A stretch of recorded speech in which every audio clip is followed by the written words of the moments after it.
Recently నాకు తెలిసిన ఒక అడ్వకేట్ వాళ్ళ క్లయింట్స్‌ని యాబ్సెంట్ పిటిషన్ వేయాలి కోర్ట్‌లో డబ్బులు తీసుకోనండి అని చెప్పారంట. యాబ్సెంట్ పిటిషన్ అంటే లేమన్ లాంగ్వేజ్‌లో చెప్పాలి అంటే కోర్ట్‌లో ఒక లీవ్ లెటర్ లాంటిది. వేర్ జడ్జ్ మీకు కోర్ట్‌కి ఆ రోజు రాలేకపోయినందుకు మీకు పర్మిషన్ ఇస్తారు. కానీ ఇక్కడ ట్విస్ట్ ఏంటి అంటే ఈ పార్టీస్ కేస్ ఏదైతే ఉందో అది సివిల్ కేస్.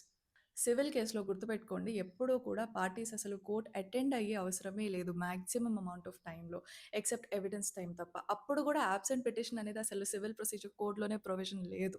క్రిమినల్ కేసెస్‌లో అటెండ్ అవ్వాలి పార్టీస్ అగైన్ అండ్ అగైన్. అక్కడ యాబ్సెంట్ పిటిషన్ అవసరం అవుతుంది గానీ సివిల్ కేస్‌లో కాదు. ఇదంతా బేసిక్.